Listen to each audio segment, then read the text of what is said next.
Regarde autour de toi, regarde vraiment. Choisis une pièce, n'importe laquelle, un bureau, un dîner de famille, une réunion sociale. Il y a 10 personnes dans cette pièce. 9 d'entre elles marchent en dormant. Elles réagissent. Elles attendent la permission. Elles ont désespérément besoin d'être aimées. Ont peur du silence et sont esclaves de leurs propres émotions. Elles pensent faire des choix, mais ce n'est pas le cas. Elles suivent un scénario écrit par leur biologie, leurs parents et la société.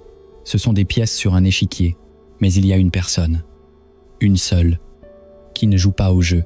Elle l'observe, elle voit les fils, elle entend ce qui n'est pas dit. Elle sait exactement ce que tu veux avant même que tu ouvres la bouche. Elle ne cherche pas la validation, elle cherche le levier. Elle ne réagit pas au chaos, elle l'utilise. Cette personne est le joueur. Et la vérité terrifiante est la suivante. À moins d'apprendre activement à penser comme lui, tu seras toujours son divertissement. La plupart des gens passent leur vie entière à se demander pourquoi ils travaillent si dur sans jamais avancer. Pourquoi les plus bruyants, les plus incompétents ou les plus impitoyables semblent gagner, tandis que les bons restent derrière à nettoyer les dégâts. Ils se racontent que c'est la malchance. Ils se racontent que le système est cassé. Ils se mentent pour éviter une réalité glaciale. La réalité, c'est que tu as été éduqué pour être inoffensif. Tu as été entraîné à être une victime. Niccolò Machiavel, un homme dont le nom est devenu synonyme de mal, était en réalité l'un des philosophes les plus honnêtes de l'histoire. Il n'a pas écrit sur la manière dont le monde devrait être. Il a écrit sur la manière dont le monde est. Il comprenait une loi fondamentale que 90% des gens ignorent à leur propre risque. Si tu essaies d'être bon dans un monde qui ne laisse pas, tu seras détruit. Il ne s'agit pas de devenir un méchant. Il ne s'agit pas de faire du mal aux autres. Il s'agit de se réveiller, de sortir des 90% qui ressentent pour entrer dans les 10% qui pensent. La première erreur que tu commets, celle qui te coûte de l'argent, du respect et la paix intérieure, c'est que tu humanises. Tu vis dans un rêve. Tu entres dans une négociation, une relation ou un conflit en te basant sur la façon dont tu crois que les gens devraient agir. Tu penses, si je suis honnête, ils seront honnêtes. Si je travaille dur, ils le remarqueront. Si je me sacrifie pour eux, ils me seront loyaux. C'est le piège de l'idéaliste. Est-il est mortel? Machiavel écrivait, un homme qui veut faire profession de bonté en toute chose court nécessairement à sa perte parmi tant d'hommes qui ne sont pas bons. Il ne dit pas que tu ne dois pas être bon, il dit que si tu comptes sur ta bonté pour te protéger, tu entres dans une tanière de lion vêtue d'un gilet en papier. Les 90% projettent leur propre valeur sur les autres. Si tu as bon cœur, tu supposes que les autres aussi. Tu crois que si tu expliques tes sentiments, l'autre s'en souciera. Tu crois que la justice est une loi naturelle de l'univers. Elle ne l'est pas. La justice est une invention humaine. Le pouvoir est une loi naturelle. Pour dépasser les 90%, tu dois arrêter de souhaiter que la réalité soit différente. Tu dois la regarder nue. Quand quelqu'un te trahit, ne perds pas ton temps à demander « Comment a-t-il pu faire ça ?» C'est une question émotionnelle. Elle est inutile. Pose plutôt la question machiavélienne. Qu'a-t-il gagné? Car les êtres humains agissent toujours dans leur propre intérêt. Même lorsqu'ils semblent altruistes, ils recherchent la récompense chimique de se sentir vertueux. Quand tu comprends cela, tu cesses d'être blessé, tu cesses d'être choqué, tu commences à prédire. La majorité des gens sont stupéfaits quand leur patron les licencie pour économiser quelques centimes. Ils sont choqués quand un partenaire les quitte pour quelqu'un de plus statutaire. Ils sont choqués quand un ami parle d'eux dans leur dos pour gagner du levier social. Le penseur machiavélien, Louis, n'est jamais surpris. Il s'y attendait. Il sait que la nature humaine est instable, cupide et gouvernée par la peur. Cela semble cynique, froid, mais pose-toi cette question. Qui est le plus en sécurité? L'homme qui croit que l'océan l'aime, ou celui qui respecte son pouvoir de le noyer? Le second construit un bateau. Les premières se noient priant. Tu dois construire un bateau. C'est ici que le basculement se produit. Arrête d'écouter ce que les gens disent. Les mots sont bon marché. Ils sont conçus pour manipuler, adoucir, tromper. Observe ce qu'ils font. Si leurs mots disent « je t'aime », mais que leurs actes disent « je ne te respecte pas », crois les actes. Si une entreprise dit « nous sommes une famille », mais agit comme si tu étais jetable, crois les actes. Le moment où tu abandonnes ton attente morale de la façon dont le monde devrait te traiter, tu deviens invisible à la manipulation. Tu deviens réaliste. Et dans une pièce remplie de rêveurs. Le réaliste est roi. Tu dois tuer en toi le besoin que le monde soit juste. C'est un besoin enfantin, une faiblesse. Accepte le chaos, accepte la cupidité, accepte la trahison. Une fois acceptées, ces forces deviennent navigables, prévisibles, maniables. Tu cesses d'être une victime des circonstances et deviens un maître du terrain. Nous vivons à l'ère du bruit. Tout le monde crie. Sur les réseaux sociaux, dans les commentaires, au bar avec des amis. Chacun est désespéré de dire qui il est, ce qu'il pense, ce qu'il va faire. Ils vomissent de l'information. Ils croient que parler, c'est dominer. Ils croient que s'expliquer, c'est être compris. Ils se trompent. Chaque mot que tu prononces est une fuite. Chaque justification est une munition offerte à l'ennemi. Machiavel savait que la personne la plus puissante dans une pièce est souvent la plus silencieuse. Pourquoi ? Parce que l'information est le pouvoir. Et quand tu parles, tu le donnes. Quand tu écoutes, tu l'accumules. Les 90% sont mal à l'aise avec le silence. Teste-le. La prochaine fois qu'une personne termine une phrase, ne réponds pas immédiatement. Attends. Regarde-la. Maintiens le contact visuel. Compte jusqu'à 4. Observe. Elle paniquera. Son cerveau interprétera le silence comme un jugement ou une rupture. Et pour combler ce vide, elle parlera encore. Et cette fois, elle dira la vérité. Elle ajoutera un détail qu'elle n'aurait pas dû partager. Elle justifiera un mensonge. Elle révélera une insécurité. Le silence est un vide. Et les êtres humains ont une peur viscérale du vide. Le penseur machiavélien utilise le silence comme une arme. Il est à l'aise dans la tension. Lorsqu'il est attaqué, insulté, remis en question. L'instinct des 90% est de se défendre. D'argumente, de prouver. Tu ne comprends pas ? Ce n'est pas ce que je voulais dire. Stop. Se défendre, c'est valider l'attaque. C'est montrer que l'opinion de l'autre a du pouvoir sur toi. À la place, utilise le vide. Regarde, dis peu, ou pose une question simple. Calme, pourquoi dis-tu cela ? Et attends, observe les récoules. L'hésitation, l'effritement, en refusant de jouer à leur niveau. Tu t'élèves au-dessus, tu deviens le juge, ils deviennent l'accusé. Tu dois apprendre à affamer les gens de ta réaction. La plupart sont dépendants des réactions. Ils te piquent pour voir si tu saignes. Si tu saignes, ils savent où couper la prochaine fois. Si tu es une pierre, un vide, ils deviennent nerveux. Ils ne peuvent pas cartographier ton esprit. Ils ne peuvent pas prévoir ton prochain mouvement. Et ce qu'on ne peut pas prévoir, on le respecte. Cela s'applique aussi à tes objectifs. Avancer en silence est devenu un cliché. Mais s'il est répété, c'est parce qu'il est vrai. Le moment où tu annonces ton plan à quelqu'un, tu crées un obstacle. Si tu dis à un ami que tu lances une entreprise, il projettera ses propres peurs sur toi. Est-ce sûr ? Et si tu échoues, tu portes alors son doute en plus du tien. Si tu révèles ton plan à un ennemi, il tentera de le saboter. Si tu l'annonces au monde entier, tu reçois une décharge de dopamine. Tu as l'impression d'avoir déjà accompli quelque chose simplement en parlant. Et cette satisfaction prématurée tue la fin nécessaire pour faire réellement le travail. Garde tes intentions dans l'ombre. Laisse les gens te croire moyen. Laisse-les penser que tu es paresseux. Ou même stupide. Il vaut mieux être sous-estimé que ciblé. Machiavel conseillait au prince d'être un grand dissimulateur, de cacher sa véritable nature. Deviens un brouillard. Quand tu es un brouillard, personne ne peut viser juste. Il frappe l'air, s'épuise. Et c'est alors que tu agis. Essaie, pendant 1 semaine. Réduis tes mots de moitié. Arrête d'expliquer pourquoi tu es en retard. J'ai été retenu. Point. Arrête de justifier pourquoi tu ne veux pas sortir. Je ne peux pas. Point. Arrête de défendre ton opinion politique. Écoute simplement celle des autres. Tu ressentiras une montée de puissance que tu n'as jamais connue. Tu conserves ton énergie pendant qu'ils gaspillent la leur. Tu passes du rôle de figurant à celui d'architecte.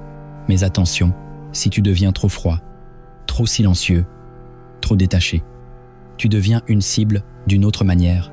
Les gens craignent l'homme silencieux. Et s'ils te craignent trop, ils tenteront de te détruire par anticipation. Pour dépasser les 90%, tu dois te fondre dans le décor. Tu dois porter un masque, mais pas celui que tu crois. La plupart portent un masque pour cacher leurs défauts. Ils prétendent être parfaits, riches, heureux. C'est amateur. Cela engendre l'envie. Le machiavélien porte un masque d'humanité. Il utilise la vulnérabilité stratégique. Ce concept te semblera contre-intuitif. Écoute attentivement. Si tu es trop compétent, trop parfait, trop stoïque, les gens te détesteront. Tu actives leurs insécurités. Tu leur rappelles leur médiocrité. Pour les désarmer, tu dois parfois montrer une faille, mais tu choisis laquelle. Avoue une petite erreur. Confesse une inquiétude mineure. Demande conseil sur quelque chose dont tu connais déjà la réponse. Pourquoi ? Parce que demander conseil fait sentir l'autre sage, supérieur, et quand quelqu'un se sent supérieur à toi, il baisse sa garde. Il cesse de te voir comme une menace et commence à te voir comme un protégé ou un allié. Tu nourris son ego pour acheter sa confiance. C'est l'art du courtisan. Castiglione parlai della sprezzatura. L'art de faire paraître facile ce qui est difficile. Machiavel y ajoute une couche plus sombre. L'art de rendre le calcul invisible. Naturel. Les 90% pensent que rester soi-même est une vertu. Je dois juste être moi. Cette idée est paresseuse. Être soi-même est acceptable dans la solitude. Mais dans le monde, tu es un personnage sur une scène. Si tu es en colère mais que la situation exige du charme et que tu choisis d'être toi-même en criant, tu as perdu, tu as laissé ton émotion décider à ta place. Les 10% ne sont pas eux-mêmes. Ils se composent. Ils se demandent « Quelle version de moi est nécessaire pour gagner ici ?» Cette situation exige-t-elle le lion, la force dominante et frontale, ou le renard, rusé, agréable, insaisissable? La plupart des gens n'ont qu'un mode, toujours le lion, agressif, brutal, ou toujours le renard, passif, fuyant. Le maître change de forme sans effort. Cela te semble faux, presque psychopathique. Ce ne l'est pas. C'est de la maturité émotionnelle. Un parent ne reste pas lui-même quand son enfant pleure. Il peut être fatigué, inquiète, en colère. Mais il endosse le rôle du protecteur calme. Parce que le résultat, la sécurité de l'enfant, est plus important que son état intérieur du moment. Applique cela à tout. Ton patron te crie dessus. Ton moi authentique veut répondre. Ton moi stratégique sait que cela te coûtera ton poste. Alors tu mets le masque du professionnel. Tu hoches la tête. Tu prends des notes. Tu survives. Puis tu prépares ton ascension ou ta sortie. Le masque te protège. Il crée une barrière entre ton âme et le jeu sale du monde. Si tu montres ton cœur au monde, il les brisera. Si tu montres un masque, ils ne pourront qu'en rayer la surface. Garde ta vérité pour les rares qui l'ont mérité. Ceux qui saigneraient pour toi, pour les autres, donne-leur la performance dont ils ont besoin pour que tu obtiennes ce que tu veux. Ce n'est pas du mensonge, c'est du camouflage. Et dance une jongle. Le camouflage n'est pas une tromperie, c'est la survie. Vient alors la partie inconfortable, celle que tes parents t'ont toujours déconseillée. La plupart des gens passent leur vie à vouloir être aimés. Ils croient que n'avoir aucun ennemi signifie avoir gagné. Ils ont tort. N'avoir aucun ennemi signifie n'avoir aucun caractère. Signifie n'avoir jamais pris position. Être une feuille emportée par le vent, d'accord avec tout le monde, ne défiant personne. Machiavel savait que les ennemis ne sont pas seulement inévitables, ils sont nécessaires. Les 90% s'effondrent sous la critique. Un commentaire négatif ruine leur semaine. Ils cherchent l'apaisement. La paix à tout prix. L'exception. Alloï. Utilise l'ennemi. Pose-toi la question. Qui te dit la vérité? Tes amis? Non. Tes amis te mentent. Ils te disent que tu as bonne mine quand tu es épuisé. Ils disent que ton idée bancale a du potentiel pour ne pas te blesser. Ils nourrissent tes faiblesses par affection. Ton ennemi. Loi. Cherche ta faille comme un chien affamé. S'il y a une fissure dans ton armure, il la trouvera. Si tu es paresseux, il l'exploitera. Si tu es insécure, il appuiera dessus. Ton ennemi est ton meilleur auditeur. Au lieu de te mettre en colère, étudie l'attaque. Pourquoi a-t-il frappé là? Est-ce une vraie faiblesse? Alors remercie-le. Il vient de te montrer ce que tu dois corriger. Est-ce parce que tu avances? Alors remercie-le aussi. Il confirme ton statut. Le lion ne perd pas le sommeil à cause de l'opinion des moutons, mais il observe les hyènes. Pas par peur, par stratégie. Tu dois devenir antifragile. Les choses fragiles se brisent sous la pression. Les choses robustes résistent. Les choses antifragiles deviennent plus fortes sous la pression. Les 90% sont fragiles. Tu les critiques. Ils s'effondrent. Toi, Tu dois t'endurcir. Quand quelqu'un doute de toi, transforme ce mépris en carburant. Il n'existe pas de carburant plus pur que le désir de prouver quelqu'un faux. Ne crains pas le conflit est la forge. Si tu es dans une pièce où tout le monde est d'accord avec toi, tu es dans la mauvaise pièce. Tu stagnes. Va là où les couteaux sont sortis. C'est là que tu t'aiguises. Voici l'addiction la plus dangereuse de l'époque moderne. Ce n'est ni la drogue, ni les excès, ni le sucre, c'est le maintenant. Nous vivons dans une culture de l'immédiateté. Livraison le jour même. Internet à haute vitesse. Glissement du doigt, vidéo de 15 secondes. Les 90% ont perdu la capacité de percevoir le temps. Ils ne voient pas au-delà de la semaine prochaine. Ils s'entraînent 3 jours, ne voient pas d'abdos et abandonnent. Ils lancent un projet, ne gagnent pas 1 million en un mois et renoncent. Ils envoient un message, n'obtiennent pas de réponse en 5 minutes et sombrent dans l'angoisse. Ils sont enfermés dans la prison du présent. Le machiavélien joue sur le long terme. Il comprend que le vrai pouvoir est l'intérêt composé, pendant que les autres courent après le gain rapide. Lui construit des fondations, pendant qu'ils réagissent à l'actualité quotidienne. Lui étudie l'histoire. Cela exige une forme particulière de souffrance. La souffrance de la patience. La patience n'est pas passive. C'est une guerre active contre tes propres impulsions. C'est rester immobile quand tu veux saisir. Te taire quand tu veux crier. Travailler dans l'ombre pendant 5 ans pour briller pendant 50. Il existe une expérience célèbre appelée le test du marshmallow. On proposait à des enfants un marshmallow immédiatement ou 2 s'ils pouvaient attendre 15 minutes. Ceux qui ne pouvaient pas attendre sont devenus désorganisés, anxieux, instables. Ceux qui ont attendu ont dominé le monde. Tu passes ce test chaque jour. Les 90% mangent le marshmallow immédiatement. Ils acceptent le travail facile. Ils achètent une voiture qu'ils ne peuvent pas se permettre pour avoir l'air riche. Ils sacrifient leur avenir pour le confort du présent. Le machiavélien fait l'inverse. Il paye son futur avec la monnaie du présent. Il regarde une décision et se demande « Cela comptera-t-il dans 10 ans ?» Si la réponse est non, il l'ignore. Si la réponse est oui, il s'y consacre obsessionnellement. Devient un voyageur du temps. Quand tu ressens l'envie de réagir, d'abandonner, de céder, projette-toi 5 ans en avant. Regarde ce moment depuis l'avenir. Seras-tu fier d'avoir cédé ou fier d'avoir tenu? La capacité à retarder la gratification est le prédicteur le plus fiable du succès. C'est le super pouvoir ultime, parce que presque plus personne ne le possède. Sois celui qui plante un arbre en sachant qu'il ne s'assiera jamais à son ombre, mais que ses enfants posséderont la forêt. Les autres ne construisent que des dettes. On nous enseigne que l'égoïsme est un péché, que donner jusqu'à la douleur est une vertu. Les gentils, les martyrs. Machiavel crache sur cette idée. Il affirme que tu ne peux aider personne si tu es faible. Regarde les gentils, ceux qui disent toujours oui. Sont-ils heureux? Sont-ils respectés? Non. Ils sont épuisés, aigrissent, utilisés comme des paillassons, et secrètement. Ils méprisent ceux qu'ils aident. Ils donnent avec des conditions invisibles. Ils donnent pour être applaudis. Pour être vus comme bons, ce n'est pas de la gentillesse, c'est de la lâcheté. Pour dépasser les 90%, tu dois adopter l'intérêt personnel rationnel. Cela signifie sécuriser ton propre masque d'oxygène, prioriser ta santé, ton esprit, tes finances, ta mission. Dire non sans culpabilité. Non est une phrase complète. Chaque fois que tu dis oui à quelque chose que tu ne veux pas faire, tu dis non à toi-même, tu trahis ton temps. La seule ressource que tu ne récupéreras jamais.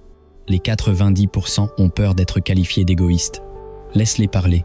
Voici le paradoxe. Seule une personne pleine peut réellement donner. Quand tu as construit ta force, ta stabilité et ta richesse. Tu peux changer des vies depuis l'abondance, non depuis l'obligation. Un mendiant ne peut pas aider les pauvres. Un homme faible ne peut pas protéger les innocents. Tu dois devenir fort d'abord. Cela exige une période impitoyable, une saison d'isolement, une saison où tu coupes les sens-us. Tu perdras des amis, tu décevras des membres de ta famille habitués à t'utiliser. Tant mieux, tu tailles les branches mortes pour que l'arbre grandisse. Machiavel écrivait qu'il vaut mieux être craint qu'aimé, si l'on ne peut être les deux. Pourquoi? Parce que l'amour est instable. On t'aime tant que tu es utile. Les respecte. Aloï. Sancré. Ne cherche pas à être aimé par tous. Cherche à être respecté. Le respect naît de limites claires, de la capacité à défendre ta propre existence. Arrête de t'immoler pour réchauffer les autres. Tu n'es pas une bougie, tu es un soleil. Tu brûles pour toi-même. Et ta gravité maintient le reste en orbite. Nous arrivons à la leçon la plus profonde, celle qui relie toutes les autres. La différence ultime entre le joueur et l'objet du jeu. Ce n'est ni l'argent, ni les relations, ni le QI. C'est l'alchimie émotionnelle. Les 90% sont esclaves de leur chimie. Quelque chose de mauvais arrive. Ils se sentent tristes. Ils abandonnent. Quelque chose d'irritant arrive. Ils se sentent en colère. Ils explosent. Ils sont des robots biologiques. Stimulus égale réaction. Le machiavélien brise le circuit. Il comprend que les émotions sont de l'énergie, et l'énergie ne se crée ni ne se détruit. Elle se transforme. La douleur est une énergie à haut rendement. La colère est nucléaire. L'individu moyen gaspille cette énergie. Il se plaint. Il se défoule. Il boit pour l'anesthésier. Il laisse l'énergie s'échapper jusqu'à redevenir vide. L'exception la capture. Il construit une citadelle mentale. Lorsqu'il se sent méprisé, il ne crie pas. Il prend cette boule brûlante et la verse dans le moteur de son travail. Il devient plus précis, plus dangereux. Je vais leur montrer est le carburant le plus puissant jamais inventé. Lorsqu'il subit une rupture, il ne s'effondre pas. Il transforme la tristesse en discipline, en création, en renaissance physique. C'est de l'alchimie. Transformer le plomb en or, la souffrance en force. Tu dois considérer tes émotions comme des outils, pas comme la vérité. Ce n'est pas parce que tu ressens la peur que tu es en danger. C'est simplement ton corps qui se prépare. Les 90% laissent leurs sentiments décider de leurs actions. Je n'en ai pas envie aujourd'hui. Qui se soucie de ce que tu ressens? Les 10% laissent leurs actions dicter leurs sentiments. Ils agissent d'abord. La fierté vient après. Tu dois devenir l'observateur de ton propre esprit, comme si tu étais assis dans une salle de contrôle derrière tes yeux. Tu vois la colère monter à l'écran. Les 90% frappent la console. Toi, tu observes et tu dis « intéressant ». Énergie élevée détectée. Redirection vers le secteur productif. C'est la liberté ultime. Quand ta biologie ne peut plus te manipuler, personne ne le peut. Tu deviens intouchable. Tu deviens le prince de ton âme. Alors, que se passe-t-il lorsque tu appliques ces lois sans compromis? Lorsque tu vois la réalité nue, lorsque tu utilises le silence comme une arme, lorsque tu portes le masque sans t'y perdre, lorsque tu transformes tes ennemis en outils, lorsque tu maîtrises le temps, que tu priorises ta force et que tu transmutes ta douleur, tu ne deviens pas un monstre. Tu deviens un roi silencieux. Tu entres dans une pièce et tu n'as pas besoin d'être la voix la plus forte. Tu n'as rien à prouver. Tu connais le jeu. Tu vois les fils. Tu vois l'homme insécure qui se vante. Et tu ressens de la pitié, pas de l'envie. Tu vois le manipulateur tenter de te flatter. Et tu ressens de l'amusement, pas du charme. Tu observes le chaos du monde et tu restes calme. Pas parce que tu es insensible, mais parce que tu comprends. Just chilla. Dépasser 90% des gens. Ce n'est pas être plus intelligent sur le papier. Ce n'est pas gagner un débat. C'est sortir de la transe collective. La majorité se noie dans la tempête. Toi, tu apprends à marcher sur l'eau. Ce chemin est solitaire. Il faut être honnête. L'air est plus rare ici. Le bruit disparaît. La foule reste en bas. Mais la vue, elle, vaut tout. Tu as quitté le troupeau. Tu as jeté le scénario. Tu n'es plus un personnage dans l'histoire de quelqu'un d'autre. Tu es l'auteur. Et c'est là que se cache le danger final. Le piège le plus subtil. Le moment où tu crois avoir compris, où tu crois avoir maîtrisé. Et le moment où tu deviens le plus vulnérable. Ton ego attend. Il attend que tu te sentes supérieur. Que tu regardes les 90% avec mépris plutôt qu'avec lucidité. Et dès que tu tombes dans ce piège, tu redeviens l'un d'eux. Un autre être humain réagissant à son orgueil. Le vrai maître sait qu'il reste toujours un élève. Il observe, il apprend, il garde la citadelle. La porte de la cage est ouverte. Tout est sorti. Ne rentre pas simplement parce que la compagnie te manque. La plupart retournent en arrière parce que la solitude leur fait peur, parce qu'ils préfèrent le confort de l'illusion à l'inconfort de la vérité. Continue d'avancer, dans l'obscurité, dans la profondeur. C'est là que se trouve le trésor. Comprends ceci, ce que tu viens d'entendre n'est que la surface. C'est tout ce qui peut être dit ouvertement. Il existe des couches plus sombres de la psychologie humaine, des mécanismes plus profonds de pouvoir qui ne peuvent pas être exposés publiquement sans être censurés, attaqués ou étouffés. L'information la plus dangereuse est toujours dissimulée. L'algorithme favorise le bruit, pas la vérité. Si tu es encore ici, ce n'est pas un hasard. La majorité est déjà partie. Chase les tests finales. La plupart n'iront jamais plus loin. Et c'est précisément pour cela que cela fonctionne. Le pouvoir n'est jamais distribué équitablement. Il est toujours concentré chez ceux qui osent regarder là où les autres détournent les yeux. Ne cherche pas à convaincre. Ne cherche pas à convertir. Ne cherche pas à sauver qui que ce soit. Chaque être humain doit se réveiller seul. Ton rôle n'est pas d'éclairer la pièce entière, mais de protéger ta propre flamme. Le monde n'a pas besoin de plus de gens gentils. Il a besoin de gens lucides, de personnes capables de voir sans être aveuglées, d'agir sans être esclaves, de ressentir sans être contrôlé. Tu n'es pas né pour être consommé par le système. Tu n'es pas né pour réagir à l'agenda de quelqu'un d'autre. Tu n'es pas né pour mendier de l'attention, de l'amour ou de la validation. Tu es né pour construire, pour diriger ton esprit, pour gouverner ton temps, pour devenir souverain de ton propre territoire intérieur. Souviens-toi de ceci, quand tu doutes, quand tu te sens isolé, quand le silence devient lourd, le prix de la conscience est toujours la solitude. Mais la récompense est la liberté. Et la liberté n'a jamais été faite pour les masses. Marche droit, garde le masque, affûte ton esprit, protège ta citadelle. Le jeu ne s'arrête jamais. Et maintenant, tous les size.